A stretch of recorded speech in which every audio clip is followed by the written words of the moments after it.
According to data from the U.S. Bureau of Labor, citizens spend 30 to 50% of their income on housing. Most of us would agree spending 30 to 50% of our income on anything would make us carefully consider all options before committing such a large portion of our income. In this video, I hope to provide you with insight and understanding of the prospect's perspective and highlight opportunities for improvement and actionable steps you can take to improve your leasing efforts.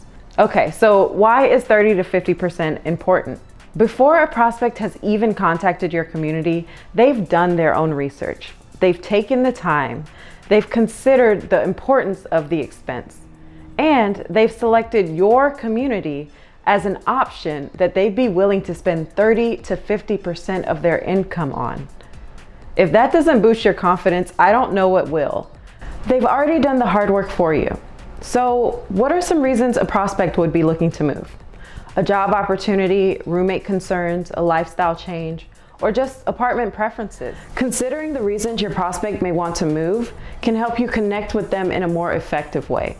I once had a client who capitalized on the delayed development timeline of a new student community. All the residents who had signed up to move into this brand new high-rise community were left without a place to go because the building didn't open up on time. Simply having that information allowed my client to seize the opportunity and secure leases. Not to say that this is a common scenario, but understanding where your prospects are coming from will absolutely boost your chances of converting leads to leases.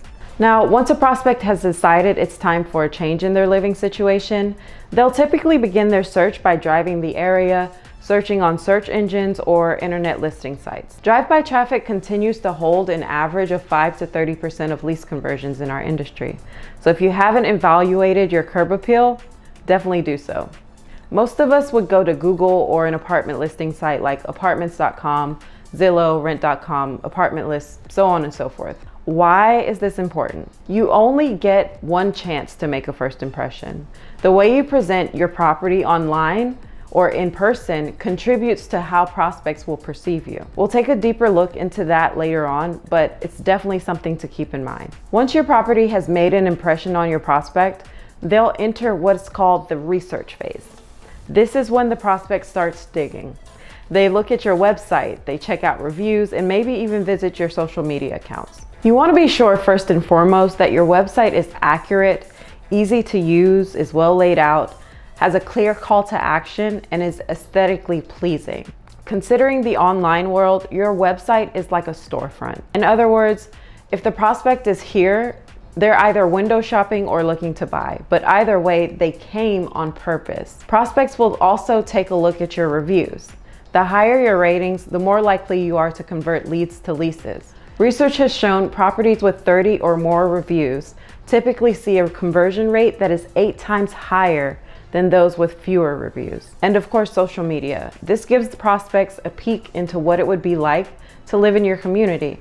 And some companies attribute 10 to 30% of leases to social media. Now remember, this is all in the research phase, so the prospect, whether subconsciously or out loud, is really asking themselves, will I be comfortable here? Will my needs be met by management? What perks will I have living here? Why should I live here instead of community B? Is what I've seen here accurate? Is this worth my dollar? It's super important for us to look at things from the prospect's perspective if we want to increase our conversion rate. Review your photos, videos, virtual tours, floor plans, apartment rates, reviews, and amenity details. And don't forget to shop your comps. You need to experience what your prospects are experiencing. This will help you connect and adjust your messaging, which brings us to the next phase, the contact phase. There's something your prospect saw that piqued their interest enough for them to consider spending 30 to 50% of their income with your community. Make the most of the first interaction. One of the biggest mistakes leasing agents make is responding in their own timing. Timing is everything. When it comes to contact, the early bird gets the worm. We're beyond the microwave era. We've already reached AI. Content is everywhere and the attention span of prospects is shorter than ever. If you were wondering, marketing doesn't sell, attention sells. So the first job you have when it comes to contact is to keep the prospect's attention. The moment a lead comes in, we should be responding. Imagine you're going along with your day, You decide to search for an apartment. You look and you find one that you think you're interested in.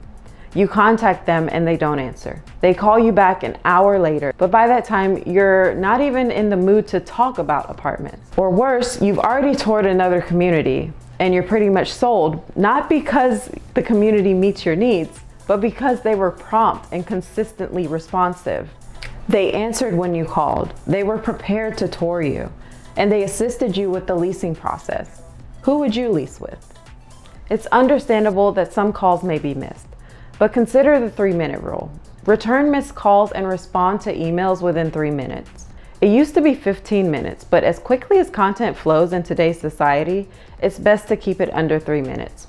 And understand this, that one delayed response may not seem like much right now, but when it's compounded with future mistakes, i.e. delayed work orders, technological inconveniences like a down resident portal, or just another bad day, it could eventually lead to a notice to vacate, or worse, a negative review, which create a ripple effect and decrease conversion.